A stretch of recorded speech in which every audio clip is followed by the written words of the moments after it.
one of the leading clean tech investors in New York City. It's always great to have him on the program. He really is the perfect mentor to give feedback to the companies we're featuring on how their investment pitch is received.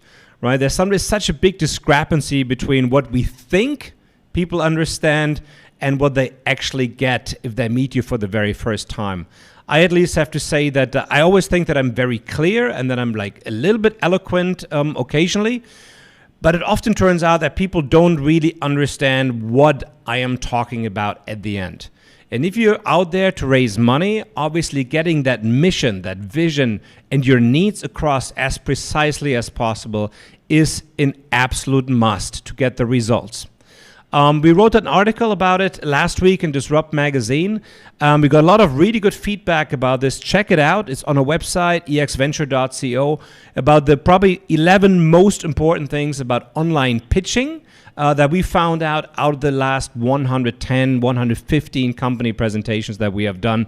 It really has been a very, very interesting experience. And we have had companies that were kind of exceeding our expectations, and we had other companies that looked incredibly good on paper, but when they came on live, it was maybe a little bit difficult to understand what they're actually doing and what they're going for. And this is what we're here to do, because it's so hard for companies to get that kind of feedback from investors before they go into the next round. So you might go out doing 10, 20 speeches, investment pitches, and you never really get that feedback to grow, to improve yourself. You might get a lot of no's or some maybes, but it's just simply hard to tell on what the feedback actually is. I see Steven is joining us from New York. I can't see him yet. I hope that will change any second. Steven, how are you? Good. Let me turn on my camera. I thought it would go on automatically. There you are. Oh, the sun is shining. Good morning. Well, it's not really, but okay, now the camera. How are you, my friend? Good. How are you? Doing very well. I see this growing every week. Different channels. Almost 1,000 people tonight signed up to follow this broadcast. Really? You're becoming like a celebrity out here, more than before. It's a good thing I get up early and take a shower first. Excellent. But let's dive right into it. Anything exciting going on from you, Steven, in the last week? There's a lot of activity around the Spac market, which is really interesting for companies that are still, I would call, venture companies or venture capital raise. And in the U.S. here, they're now looking at Spac acquisitions and reverse mergers into Spacs, becoming a public company, not so much as an M&A transaction, but really as a capital market solution, as a way to get a couple of $100 million into a company that they really need to invest in R&D and sales and marketing, to build out facilities, especially in things like what we call hard tech, hardware, where you actually have to make something and you need a lot of capital to do it. So the Spac market and the appetite of what is probably over 150 Spacs in the U.S., probably another 75 looking to get done over the next month or two. All of them having between 100 and a few $100 million at least of investment dollars to put into high growth companies. It's making for a very attractive alternative that most companies that have gone maybe I'd say more at the Series C, Series D stage instead of doing that next Series D, are exploring this market and seeing if it makes sense for them, if they're ready to go in to be a public company this way. Yeah. Tell us something about it. I mean, it seems to be a trend that comes back. I don't know. It feels like about every 5 to 10 years. Tell us about something, you as an investment banker, what does it mean to make a SPAC offering to you? Yeah, well, what SPACs are special purpose acquisition companies, and they go and they can raise, let's say, a couple $100 million, $250 million or so is a kind of an average median. And they then have a 2-year time frame to make an acquisition, which the shareholders, the investors in the SPAC, get to both approve, and if they don't like the deal, even if they've approved it, they can ask for redemption of their investment. So they have a safe investment. They can always say, you know what, I just want my money back. I don't like the company that you acquired.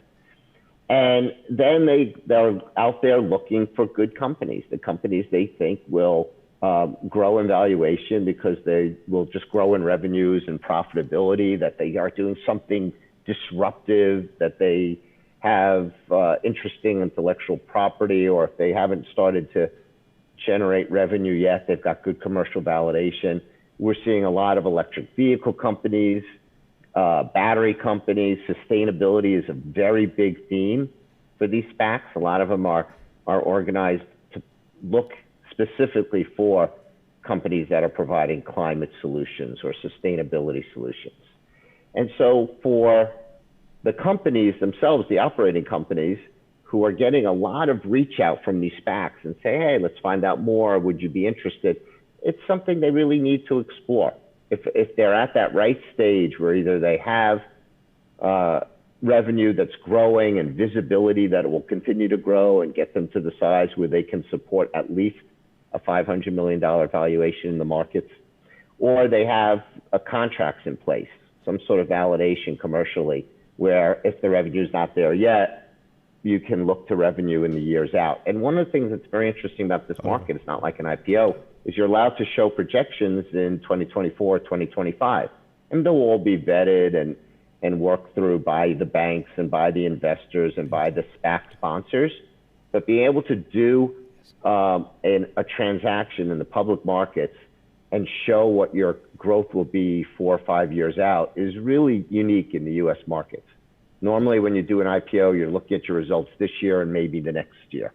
And now companies that say it's going to take me a few years to develop. And so a lot of them that have interesting, exciting stories, Virgin Galactica, Nikola, a lot of the EV and companies can present a case, a scenario where they're going to grow to significant revenues, but not for 4 or 5 years. And the market is willing to look at that, value it, accept it, and invest in it. Yeah, super exciting development. I mean, I think we should get some of these guys managing this on the program over the next few weeks and find out more. It seems like a very American structure again. I think, I lived in the US most of my life. Americans are just incredibly creative when it comes up to ways to put capital into the market and benefit from it. As a German, we're always like, wow, this is just freaking amazing. We just, at the best, lend some money out. Super exciting stuff. Let's talk about this later, Steven. Also have some other questions to you. But first of all, I want to introduce you to Jeff, who is joining us from Colorado and is also, I think, a seasoned tech founder and CEO, a little bit older than some of the people on the program. So, Jeff, welcome to the program. How are you? Very good, very good. And great to see you again, Steve. You too, Jeff. And Jeff's not older, Julien. He just looks older. I'm just so happy that somebody, 2 or 3 days older than me. I mean, that have gotten very rare these days. There's a lot of gray hair on this call. Seasoned. Yes. So Jeff is joining us also in a collaboration with Greentown Labs with his startup Veloce. And how about, Jeff, you just take it from here and inspire us and tell us what you're doing. Sure, glad to. I really appreciate being on the program here. So Veloce has been created. Veloce means fast in Italian. And Veloce has been fast to attack the grid edge problems we have. We're first going after the e-mobility EV charging infrastructure marketplace. And we're working to solve the problems that we see there, which is high cost and long time to interconnect the charging stations, high cost of construction, and high demand charges. And we're attacking these problems, which really make charging stations unprofitable today and hard to put in. We're attacking these problems by installing purpose-designed battery energy storage systems, along with purpose-designed installation systems and software platforms, with the goal of really accelerating and reducing the friction in the entire transaction process. From finding the site for the EV charging station, we make more sites eligible for EV charging because we reduce the power requirements, reduce the term of the EV charging system. And then to the construction, we take all of the power distribution systems out of the ground and bring them up into a purpose-designed architectural element above the ground to distribute power across the site. So it really reduces a lot of the trenching after you get the service to the site. And then at the end of the day, we're also easier to expand because we've got the systems above ground. It's easier to tie on and add more charging later on. And we also can remove the entire system from the site easily versus a standard EV charging system where half of your investment is buried in the ground forever. So what that means is we're also able to develop finance for these systems where we can finance on shorter terms for the EV charging infrastructure because we can take it away. We can take it away, redeploy it to another site that has residual value. So what that means is we can match the lease term on a vehicle, or we can match the remaining lease on a real estate for a depot. And it gives our customers much more flexibility, and flexibility reduces friction. The entire system we've developed is extremely modular. So we go from a small EV charging system using level 2s up to a much larger EV charging system using higher power chargers.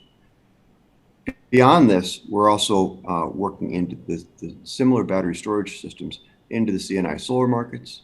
And we think the actual biggest market we will eventually get into is the grid upgrade deferral market using distributed energy storage on distribution grids as a very cost-effective and more flexible way to upgrade our distribution grids as they get overstressed from additional EV charging or additional distributed generation on the edge of the grid. So it's EV charging first because we think it's the easiest market to get into. C&I solar storage, getting a lot of pull there actually, and then grid upgrade deferral with battery energy storage, all built upon a modular, scalable hardware and software platform. Okay. Jeff, very interesting. Stephen, you want to take it from here? I'll start. And, I've heard some of this before, so this is a little different from some of the presentations. Okay, then maybe I take it. It's always... No, yeah, I get actually, if you want to, I'm happy to go on. I'll start off. I won't okay, all right, deep. go ahead, I'll turn Stephen. it over to you, and then I'll come back. Yeah. And, I think in this case, Jeff is at a disadvantage not being able to show images. Yeah. Because seeing what he's talking about makes it a lot easier to understand where you have a standalone charging station and then his structure and array and how it all works. So for Jeff, for you, if at all possible, it's great to just show the images of what you've designed. And I have an image ready to throw up on the screen if you'd like to. Well, you should. I think a lot of people are watching and they'd like it to see it as we talk through this. Okay. I think that, and it turned out when I first spoke to Jeff, I had just had a conversation with one of the larger cities in the Northeast United States. And they brought to my attention that the charging stations themselves continue to come down in price. But what's so costly is the interconnectivity. The labor charges of digging it up and connecting it to the grid is a lot. And I would start, Jeff, in terms of, for new investors, framing that issue, stating that problem a little bit more clearly. We're all aware, for instance, that the cost of a lot of the commodity side, I'll call of it, right? Solar panels, batteries, charging stations, that's all coming down. But we can't get adoption unless we factor in not just the hard cost of the product, but all of the other costs, often called the soft costs, even though some of them aren't that soft. And until we get those other costs down, we're not really making these clean energy solutions economical. That's the way I would frame it. And this particularly applies in your case, right, to charging stations. It applies to batteries too. I've heard the story that, batteries keep on getting cheaper, but if you have rooftop solar where you're putting those batteries and connecting it adds a lot of expense. You could say that later on in the presentation example, but for you, you're saying, look, charging stations themselves continue to get more competitive and the price comes down, but we haven't figured out a way yet to dig up city streets and connect it to the grid and make that any less expensive with the cost of labor and disruption. And that's the problem you're going after. The surrounding costs, the soft costs, although there's a probably better word, the tangential costs of putting in EV charging. And when you state that problem, people will recognize, yeah, that's true. I've heard that in other things, that the commodity cost is coming down and making this more economical, but it's not overall a better solution for customers until you can deal with all of the costs. Yeah, similar to how we did in solar, we need to look at the entire cost, not any individual component, and bring that entire package installed lower cost. And I think, Jeff, out of my experience of building, 220 power systems globally, a lot of people that are not in the execution of this kind of projects are not aware of the connection cost. Like when we used to sell systems, everybody just looked at the cost of the system, but very few people ultimately were looking, at the transformer costs and everything else. People are just not aware of it and tend to totally underestimate that. So from my point, not being a specialist in EV charging, come out of power generation, energy transition, also maybe sticking a number to it, at least for people like me with attention deficit disorder, works very well. So if you can say it costs right now in Los Angeles, pick one point in downtown LA, $4,000 to connect a charging station. I'm just making that number up, and we can bring that number down to 500. It's easier for me to relate to because there's so many costs attached to it that I'm just not aware of as somebody who just wants to charge his car at the end of the day. So, Julian, that's a good point, and those numbers are much, much higher, and I think that's why the numbers are relevant. I had heard from a customer looking to put in charging stations in their city that the cost was about $60,000. $60,000 for just a plug? To charge. I built your whole power plant for that. To put a charging station onto a street corner or a parking lot in a city in the northeast of the United States. When you look at all the permitting and all the controls and the labor costs and everything else, that's about what it costs. That's Jeff, go ahead, I'm sorry. Interconnection. That's with reasonable interconnection costs. Yeah. Yeah, that and we've got those numbers. That's a good point to share this. I have to say, people right off the bat understand the extent of this problem, that you're not just solving something that is a nice to have. This is an essential to have. We won't build out a charging infrastructure until we get these interconnectivity costs down significantly. See, I can tell you, we deal with this every single day. We have had a number of companies on that are doing charging solutions. The number I have in my head, dealing with European companies, like 3,000 to 4,000 euros. So I am utterly not aware of the extent that this is a challenge to penetrate the market.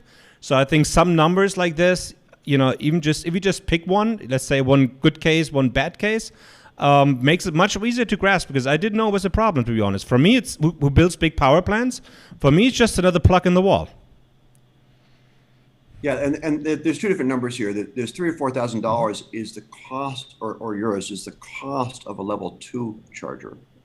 The cost of a level of a higher power charger, say 50 kilowatt, is $25,000.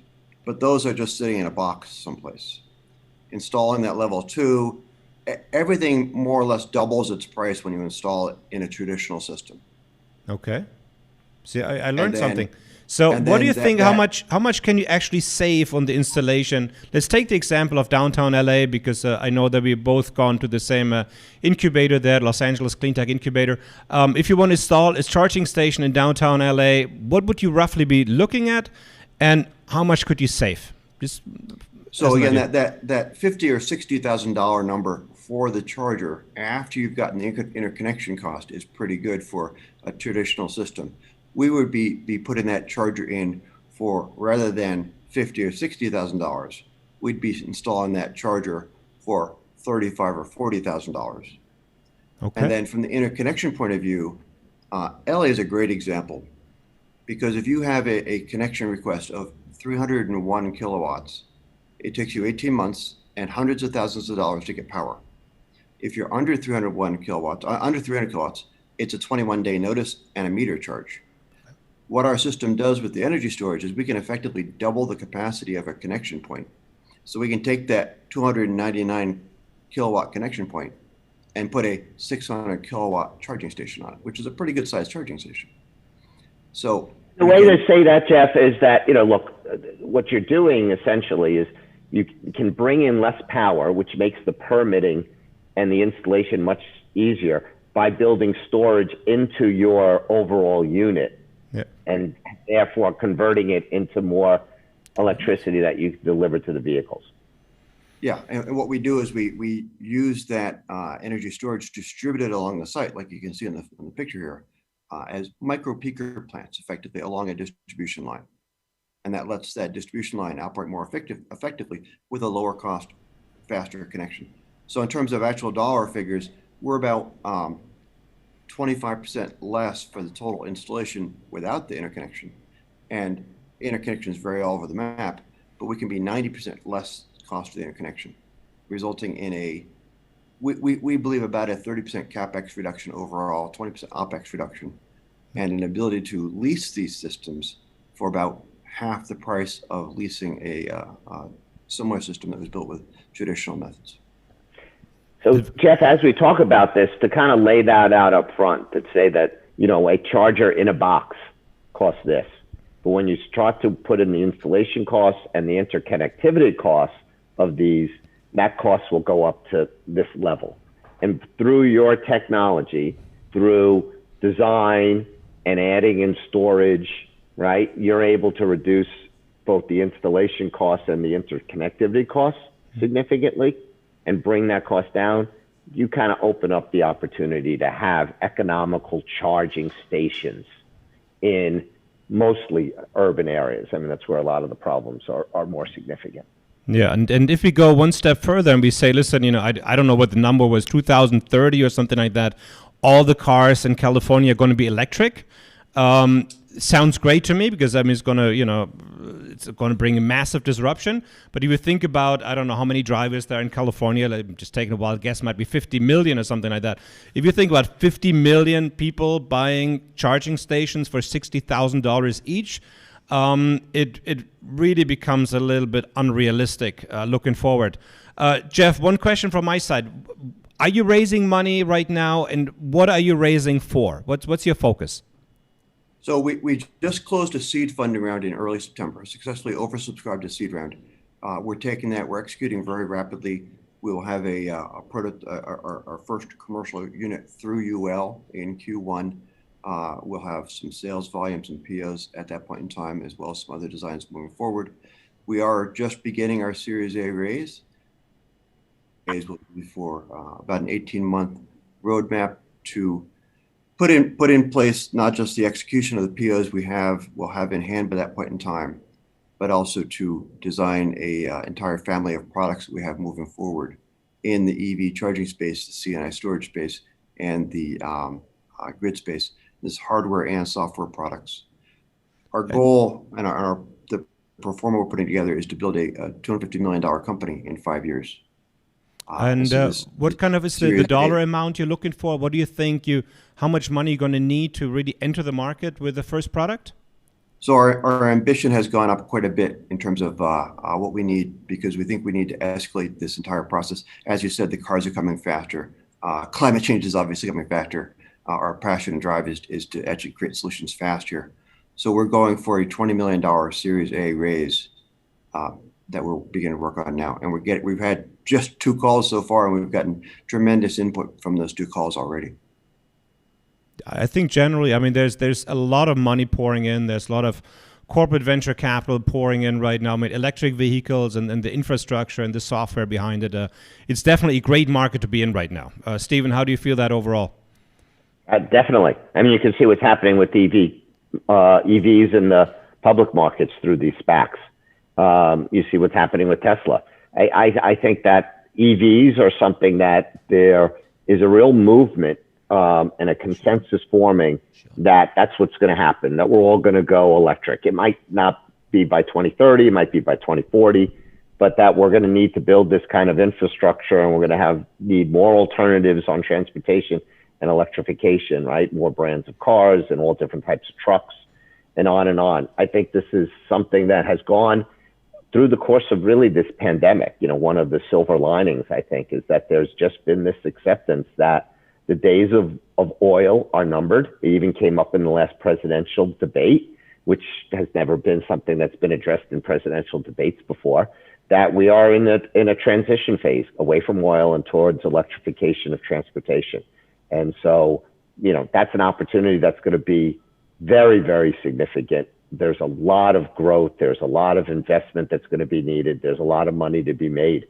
And so I think what you need, and Jeff, this was going to be my last point to you, as a company, is to have it's something that's, of course, disruptive, but also that is proprietary and differentiated.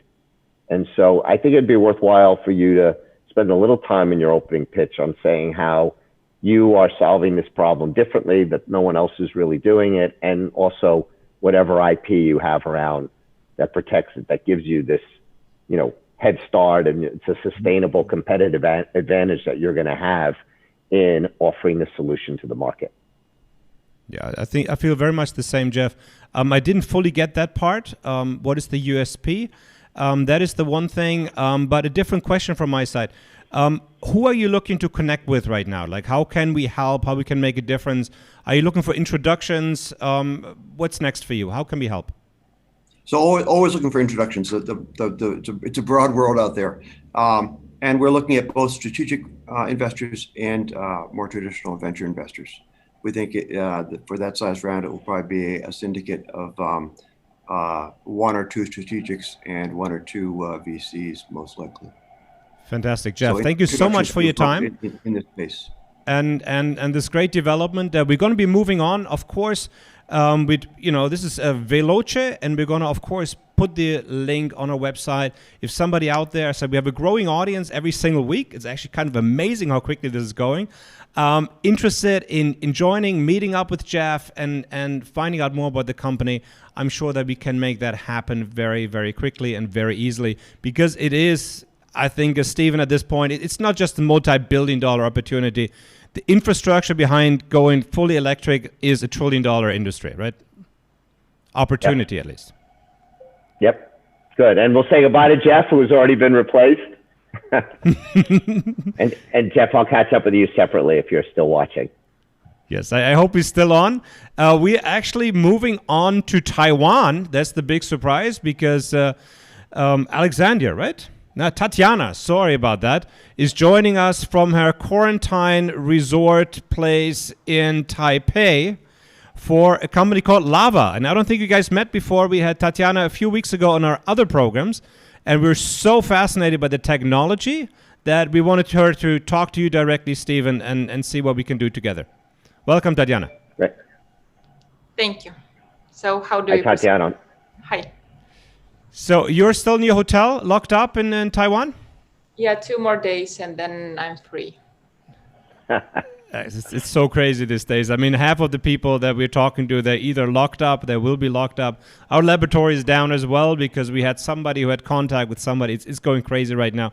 I tell you, all of you people, there's an easy way to get into Bali right now to get a visa. We have no COVID here, and we live inside the bubble, inside a bubble, inside a bubble. So maybe the best place to be right now in the world. Tatsiana, tell us about Laava, because what you guys are doing is truly groundbreaking. And I want Steven to be as excited about as I am.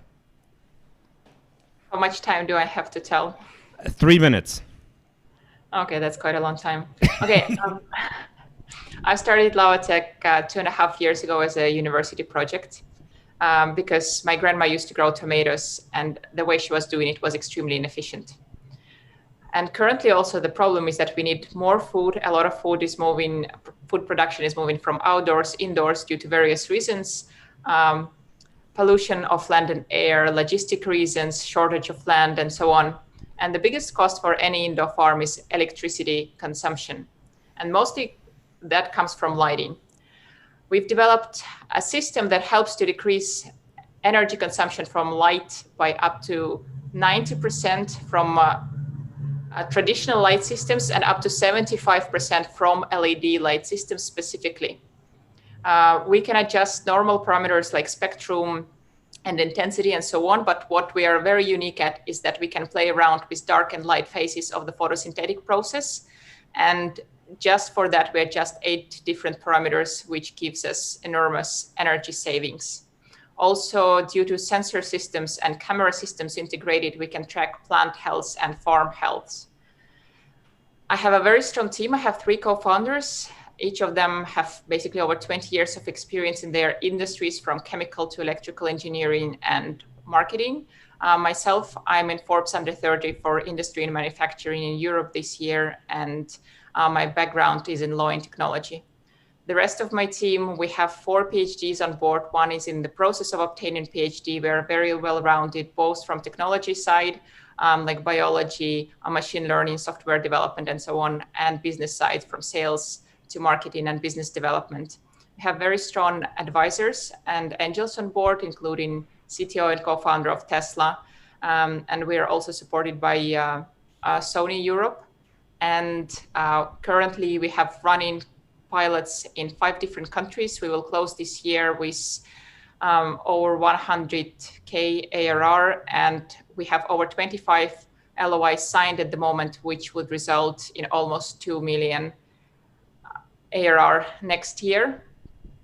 And we have also won various awards around the world, and we've been supported by various organizations, from Climate Kick to Ministry of Environment of Estonia, and so on. So yeah, that's if in very short. I like it. I like it a lot. And I love the name dropping, something that Steven particularly has a favor for. But the basic claim that's out there, and I think, Steven, that's what got my attention. Reducing energy consumption from indoor growing by 90%. That's a big claim, right? It got my attention. It is. I don't know what solution these indoor growers are using now. And so I would love to understand what you're doing that's different and better than some sort of good technology that they have, right? They have some efficient lighting. I'm sure they're not giving off heat from their lighting. You know, they're using LEDs at a minimum, but you may have more than that. So, you know, I would say that in the introductory presentation, just some more basic facts would be essential. I, you know, certainly get quickly that indoor farming needs to be as energy efficient as possible for the economics to work, and for also for it to work as a climate solution. You know, there's a lot about growing indoors that you say is more sustainable, but if it's using a whole lot of energy, that negates a lot of those benefits. So I understand the initial proposition, and I'm certainly on board with the macro trend that we are going to start to grow more and more things indoors, especially as climate crisis manifests itself and weather becomes more volatile. But the basic stuff that I'd be looking for outside of those big ideas, which are a good place to start, is everything from where you're based, which I caught at the end. I guess it's Estonia, right? Or maybe it's somewhere else, to what market you're first going after. You know, where are these indoor farms? What geographic market? Or is there a particular type of product that makes more sense than others? To some more discussion about what your solution is. Is it all hardware, or is it a combination of that hardware and software that integrates that lighting and those sensors and those cameras? And then if it's a combination of the two, what does your revenue model look like? So if you're going into an indoor farm and you say, okay, first we're selling this hardware, or maybe you're not selling it, maybe you're just providing this all as a service. And then we have this software that works with it to integrate it to get the maximum energy efficiency, of course, but also the maximum productivity, right? The best benefit for whatever you're growing. It depends on plants, it depends on stage of development. I'm sure it depends on many different things, time of year, you know, how much light you're getting from outdoors, all these considerations that you're bringing in to your hardware software solution. But right now I'm guessing at that a little bit. I may be wrong with everything I said, but I shouldn't have to guess at it. You know, some of those basic things about what your solution is and how you go to market. We have everything in our deck. Okay. Yeah, but we're trying to do this without the deck, and how you can get a lot of that stuff out there before we start. I get enough of an interest, and then let's flip pages together. Yeah. I think the idea is that, and there's like last time we talked, if I understand it correctly, you guys have a hardware-software integration, and a basic part of how you're saving that energy is that the process of photosynthesis doesn't really need continuous light. It's more like maybe an on and off kind of pattern. and that you have built algorithms for every plant that you're working with to just really provide the energy that is ultimately needed for the optimized process of photosynthesis. Am I getting this right? Yes, correct. We make basically, like on very, very basic level, we make the light flicker from 12,000 to 32,000 times per second. And we control 8 different parameters within the each pulse itself. And on top of that, we control like a bunch of other parameters because, yes, we are doing some pre-research on the plants, and then we are collecting data from the sensor network within the facility to optimize it even more. And as for the business model, we work on light as a service. So we provide access to our hardware, software, and database based on a monthly fee and the size of the facility, and we charge per square meter. And as per what to grow, we don't really care unless it has photosynthetic process in it. And as for the market we are starting at, we're not targeting specifically any geographical area. We are specifically starting with vertical farms. And from there, we will expand because we want to become leader on one market and then go from there. Tatsiana, I was sure that if you and I got to spend an hour together going through the deck, all of this would come out. We're just trying to highlight for each business, it's each different sort of key points you want to get out in that 3 minutes, when all we have is an opportunity to see you on a stage just talking about it, and to say enough things that I respond, I want that hour to go through the deck with you. Yeah. So I usually adjust this 3 minutes pitch for a specific reason. And like here, I don't really know what am I pitching for. So it's a bit hard for me. And I'm like quite sure that I'm not the worst at pitching, because if you would have pitched the list with the awards that we've gotten and the amount of our pre-seed round that we've raised completely equity free just due to my pitching, I think you would be quite impressed. No, Right. that's absolutely not the question. One, just feedback from my side. If you're talking to, I come out of bioenergy and waste and all this kind of things, and a lot of financial investors don't know shit about biology. So I would take, Steven is really a very unique case because he has a long industry experience, but many of them, and I'm generalizing, of course, right now, right? But they will barely be aware of the concept of photosynthesis. They might be well-versed in battery storage, chemical processes, thermodynamics, other things. But in biology, you just have to give people like 2 minutes times because the biology has not been a major, let's say, market aggregator for the last 20 years. So they know very little about it.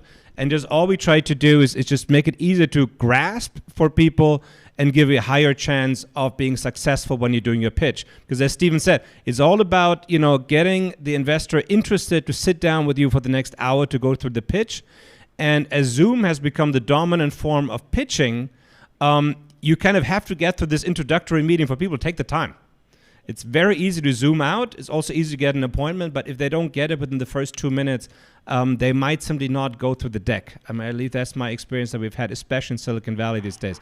So kind of summing that up, I think works really, really well. Can you tell us a little bit something more about your pilot projects you're running right now and where they stand? Yes, sure. So, all of them are going to be transferring to our customers. We already made contracts with them. With some, we've been running in cycles. Some are running basically non-stop. All of those are vertical farms. They're located in Poland, Finland, Estonia, Belarus, and Israel. And we're also going to do, finish some tests with universities quite soon. Or the average size is between 200 to 1,000 square meters. I think it's you have to mention also, if you talk especially to Americans, you have to address growing marijuana, cannabis. To have a greenhouse in the cannabis industry takes as much power as a small city. I can't do it, and I won't do it because we've signed some investors on board that can't operate in that industry, and we are also going to be getting very big equity-free grants up to several million And if we right now go to cannabis industry, or I mention it, it will lock down for us very big chunk of financials. And then the industry we are operating at right now is very profitable. And I'm not talking about some of our other experiments. So yes, I would normally if I would be a normal startup, but I really don't, like, I can't talk about cannabis industry at the moment. This is a very significantly growing industry without cannabis. You know, just tomatoes and cucumbers and leafy greens and all. This is big in the United States. I know it's big in Europe. I think it's growing throughout Asia too. It just makes a lot of sense. You know, a lot of it is productivity of land. You'll be able to grow 365 days a year in climates that otherwise wouldn't allow you to do that. It's getting the food closer to the consumers. It's eliminating all of the fertilizer and all of these inputs, the volatility around the weather. You have a macro trend that is very strong, and it's a great one to be selling into. And I think what you're showing us, what you're presenting to us, is people have started to grow or to build these indoor farms, and there's going to be a lot of technology that's brought to them. We're just in sort of the beginning of it, right? The first couple of chapters of this. We're going to continue to grow them, and we're going to do it, learn how to do it more and more efficiently and more productively, right? What should be in the air? How do we eliminate pests? And how do we provide the best lighting for photosynthesis? I've heard the same thing. Plants need to sleep too. They don't want to be growing 24 hours a day. You know, they need. Yeah, it's a bit more sophisticated than just like 8 hours on and off. Yes. Yeah.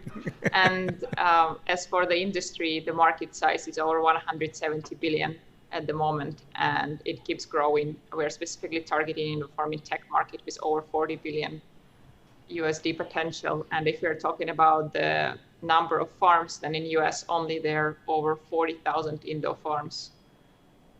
So like. And what you have the benefit of is a lot of them are being built. So you don't actually even have to go in there and make a retrofit case and say return on investment on a retrofit. You can go in and put in your technology right from the outset. Yep. Exactly. Tatsiana, one question is, I know that you got somebody really big on for your seed round right now. How much is still open, and what are you still looking at in your additional investors right now? I mean, obviously it's a massive market opportunity. I'm like specifically searching for business angels, so we have quite strong VCs on board, and I would want to have some business angels who would be able to input their expertise and like support us in the future as well, because I've built this from scratch myself, and I know that I'm not an expert in everything. So I would really want to have people on board who would be able to advise and be there for me, and who would have knowledge or in machine learning or in IoT or in agriculture, or at least would be interested in clean tech, because obviously I would want to build a highly profitable company, but also we do care at Laava about what good we can bring into this world and how we can change the industry for better. And I'm like seriously talking about it. I mean, most of my team is even vegetarian. It just happens, not on purpose.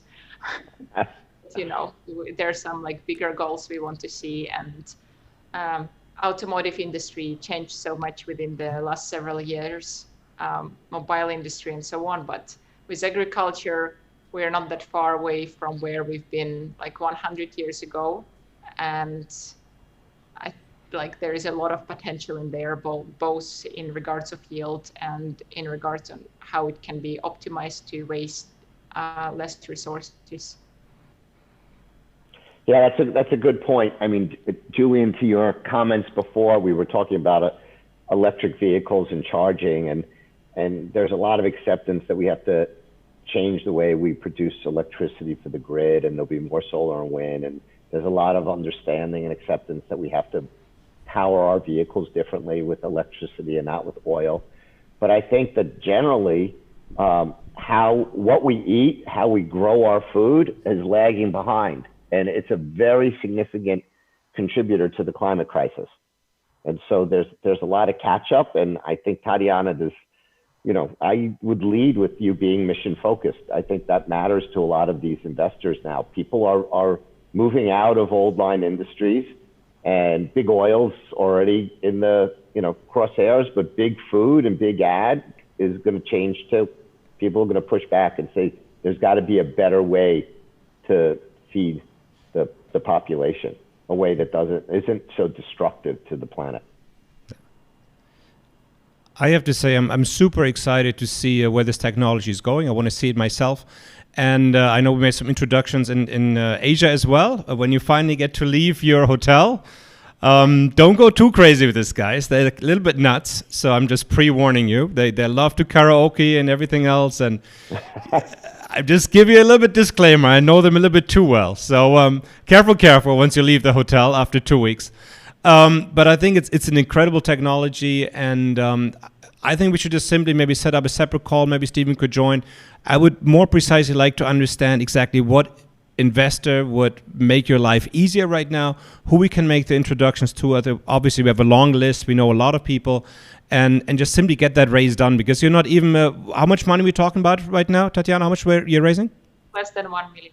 Less 1 million. I mean, to reduce energy consumption between 75 and 90% on indoor farming, which obviously is a massive global trend. And we're just a little bit jealous because, we came to Bali from California when they just legalized marijuana. And now we're in a country where they actually have the death penalty for it. So you can guess that supply has drastically dropped here.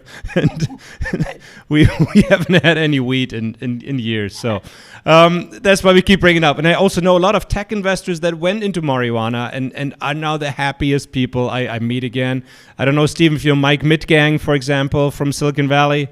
No, he used to be a miserable tech investor like most of us, and then he just went all in, invested 150 cannabis companies. Now he's the happiest investor I know, no matter where the valuation goes. He's like happy 24/7. But that's my personal story. Tatsiana, thank you so much. Let's regroup offline, look at your pitch, and I think the U.S. really should be a market for you. Agriculture in the U.S. is still on a different size level, and maybe also one day on a different innovation level. There is just simply so much capital in it. When you look at Wonderful Company, all these big companies out there in the U.S., I think there's a market and opportunity for you guys out there.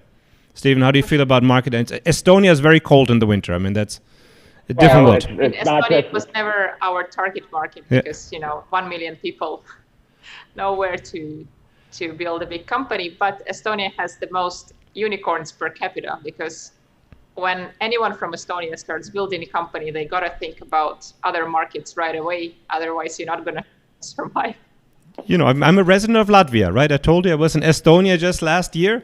But I have to say, when you drive from Riga to Tallinn, not a lot of farms out there. I mean, it was pretty dark, but I didn't see much. But that's a different subject. Steven, thank you so much for your feedback. Tatsiana, we're going to regroup offline, and we're going to share the deck. The company is called Laava. And again, it's exactly what we do here. We're incredibly proud, and we want to thank you for your support as the companies out there.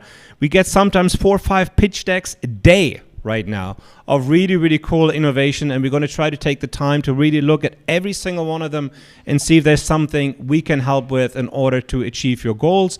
And we have obviously 3 different programs going on tonight. Our mastermind with Steven Berkenfeld.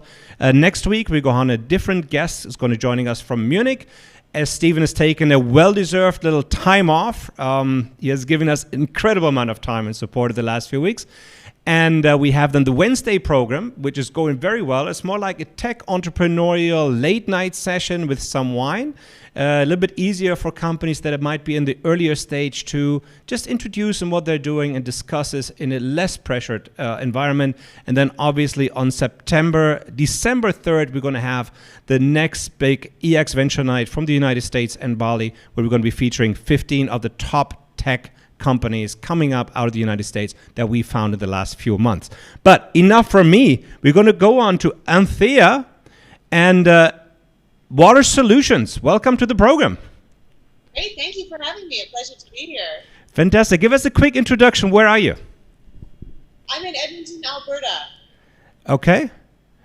Canadian accelerator as well, or? Yeah. Well, actually, we're participating in the CTA Clean Tech Accelerator. Okay. Which clean technology from Canada across the world. I know. Somebody must be really supporting us very strongly there, because you're the third one in 2 weeks.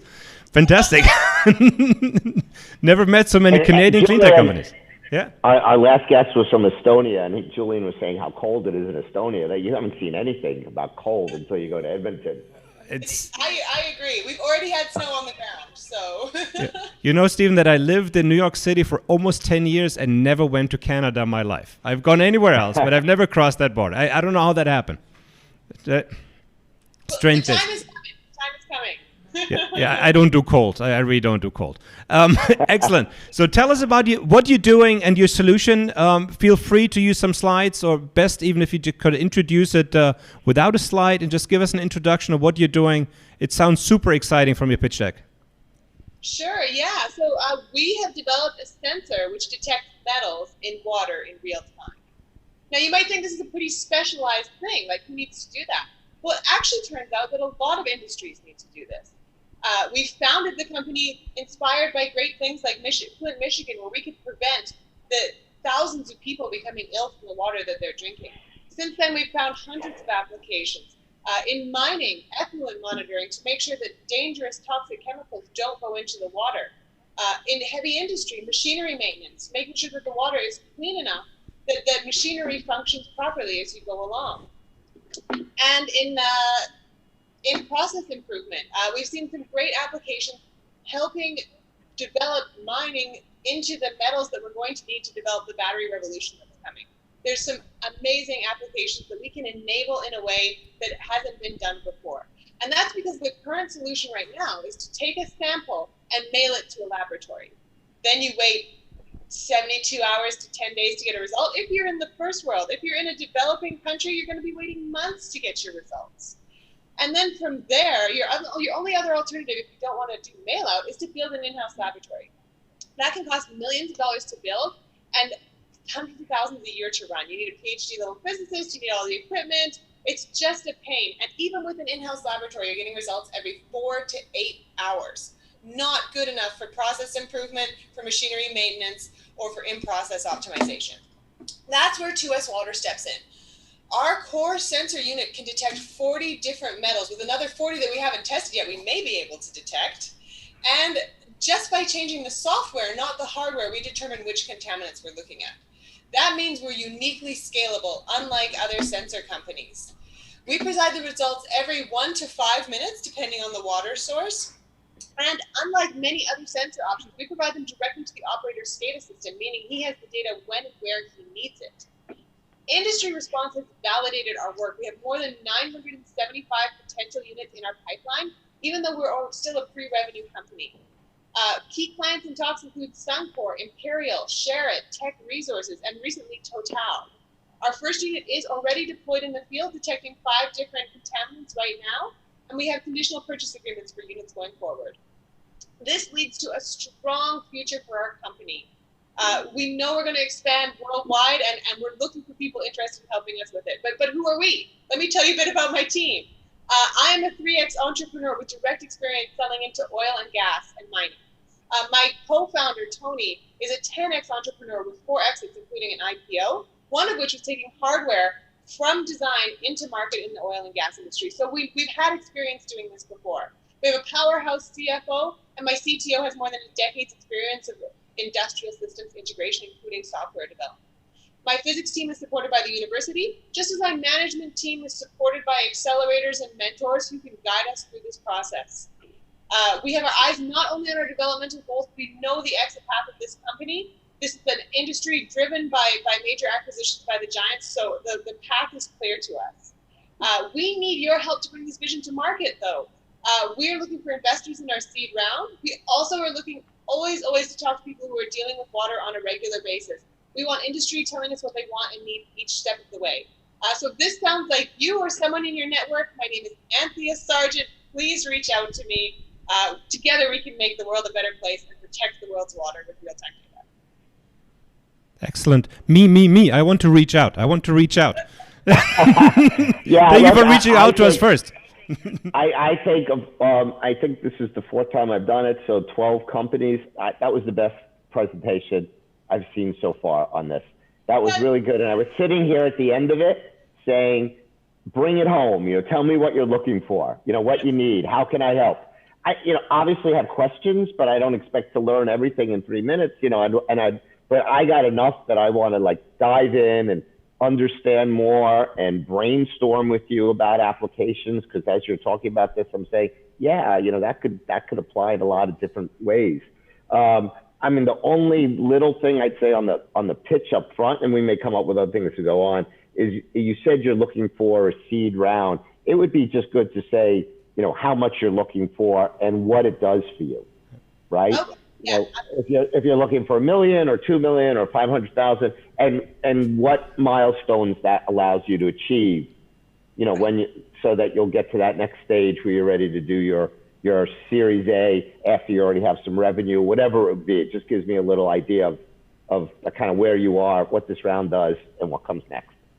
But the presentation was great, and I love the way we call it name dropping. And when I say name dropping, I don't mean famous people or famous companies, but it went everywhere from, Flint, Michigan to Total. And, made me say, okay, well, I've got big industrial companies interested in this. And yes, I also got to keep municipal water systems clean, and healthy for people. So that kind of name dropping, meaning, Flint, you could solve the Flint issue. This is really interesting to me. Yeah. So the only question I have is, 2S water is a little generic. So maybe you can tell me if there's a reason why. So that's ironic because there's a big discussion right now. We're talking about changing the name. Because my co-founder and I picked 2S water. It was scientifically secure water. And you're right, it doesn't resonate with a lot of people. People forget it. So and water, there's a lot of water companies, and they don't really differentiate from each other. So actually, when I saw the list of what we were talking about today, and I knew one company, the Laava Tech, was like Laava. That's interesting. I'm always interested in lava. And then 2S Water, it was like, that was from the name itself was the least exciting. Doesn't matter much, what's in a name, but actually a lot's in a name. But it does make a difference. It's actually been the big talk right now. The sensor itself is called the AquaValid, so there's big talk of changing the company name to AquaValid. It's a tough thing to do, pulling the trigger on that. I just my quick feedback on that. We have a lot of entrepreneurs watching this program at this point. We got a lot of feedback, and you're a great example because, to be quite honest, I've been running laboratory work for the last 16 years. Right? We have laboratories with Fraunhofer, everything else. There's nothing sexy about online measuring water quality, to be quite honest. It's about as technical and boring as it gets. And if I look at my GCs that we use in the lab and everything else, it's the part that costs the most money, takes a long time, specialized staff. And for me, as somebody who usually has to pay for it, to find the money for it, there's nothing sexy about testing water samples for contaminants, right? It's super unsexy. But everybody who saw this really can learn from you because, first of all, we felt your enthusiasm for what you're doing, right? And we all want to have clean water. So it's easy for us to resonate, but your enthusiasm is really what carried the story. And you put the whole thing, you put a meaning to it. Why are we doing this? By mentioning things like Flint and everything else. We all want clean water. We can relate to this. And so this kind of enthusiasm. And the third thing, the likability. This is really what people, misunderstand when they pitch, is that, when we look at this from an investor perspective, you probably already have money, right? So you don't need to make money. You want to be surrounded and working with people who inspire you, who makes you feel like a better human being, that gets you excited. You want to be with somebody that drains your energy from day one. You want to work with people that truly inspire you. And I think, as a quick summary, with such an unsexy subject, you were able to do that like straight out of the gate. And that's really something I think everybody can learn from tonight. Well, thank you very much. You did something that was really, I don't know if you did it deliberately, but it was really effective. And when you talked about traditional testing methods, right? And you got to send it out, and it takes days to get back, and you're doing it immediately. I kept on thinking about coronavirus, right?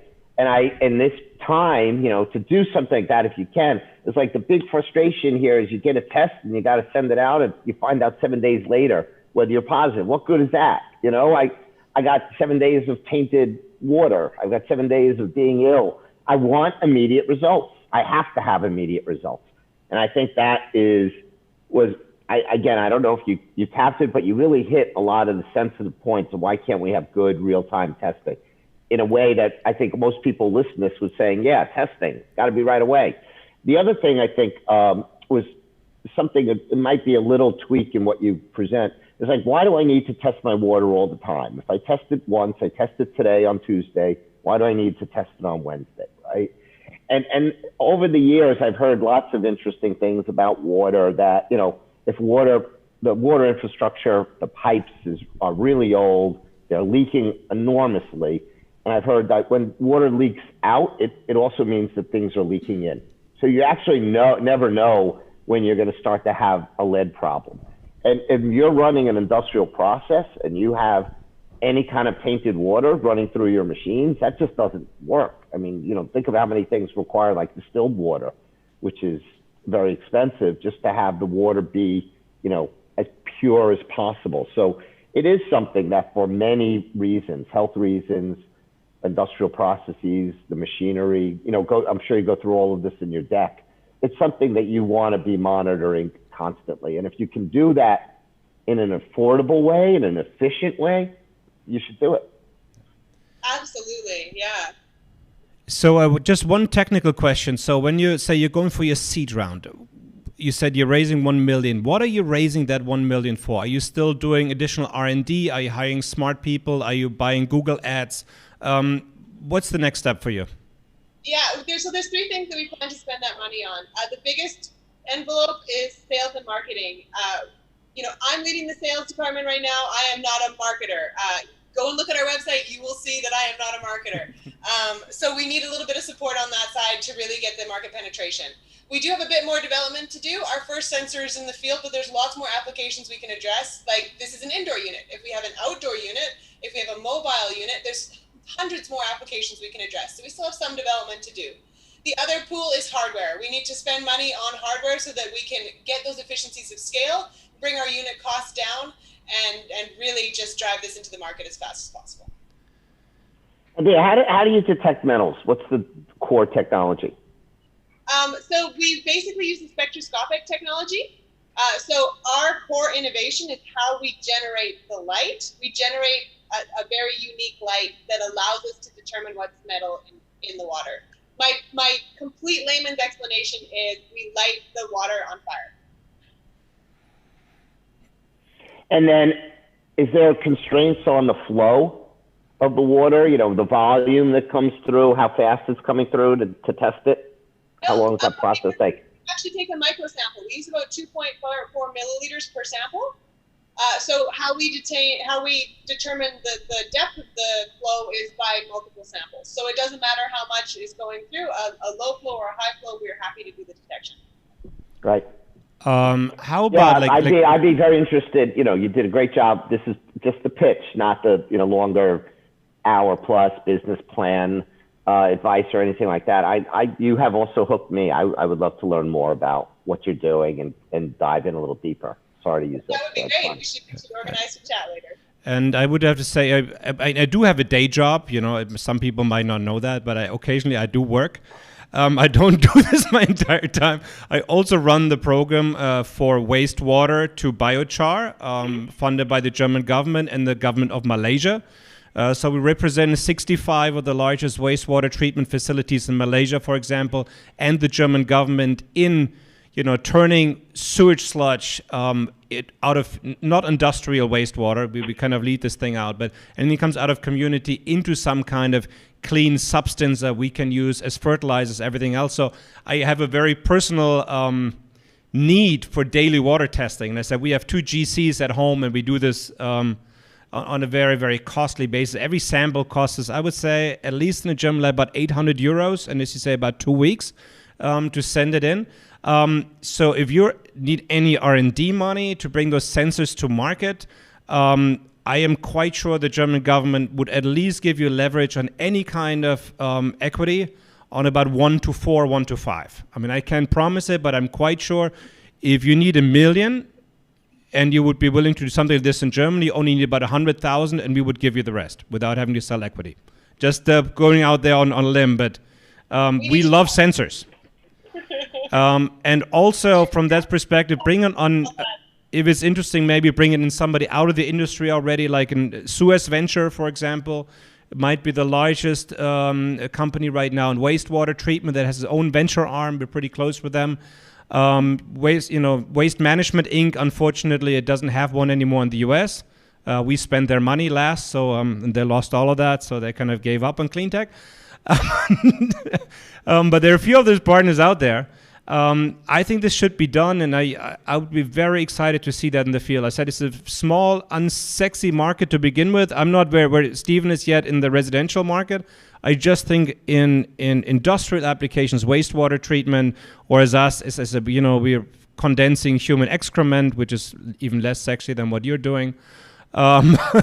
But the wastewater, the recondensation part is always the issue, right? And it's incredibly hard. So I would love to have some sensors for a laboratory, maybe get the Germans involved. That's interesting to you guys.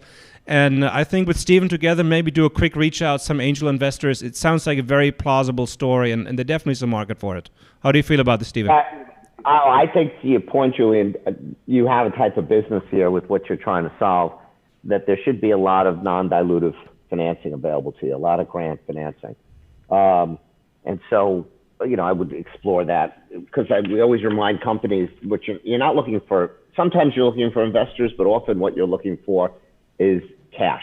And if there's other ways to get cash, which doesn't mean that you have to share some of the ownership of your company, that's good. Sometimes you are looking for investors too. I recognize that they add more than just dollars. They can add expertise and relationships and the rest. But, I think there'll be a lot of investors interested in what you're doing. I think, again, as we go through the deck and talk about the total addressable market and how much you see ultimately that this can grow, how many different applications it can have, ways that you can go to market and scale up fast.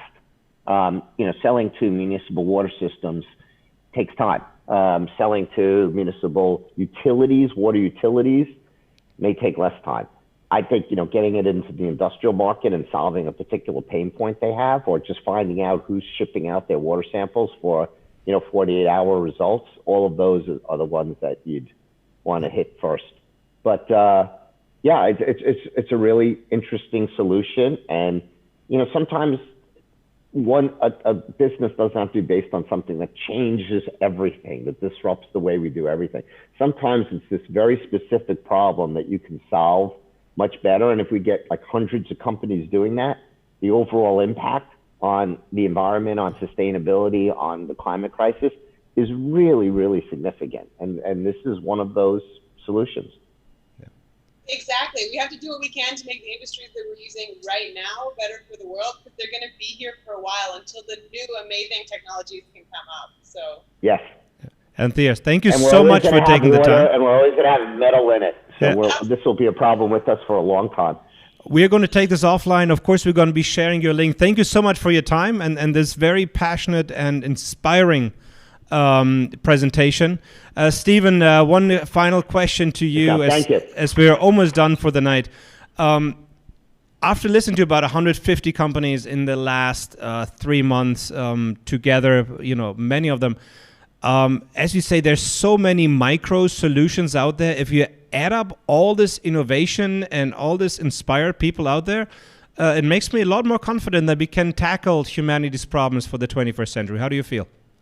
Yeah, well, it depends on the day. It depends on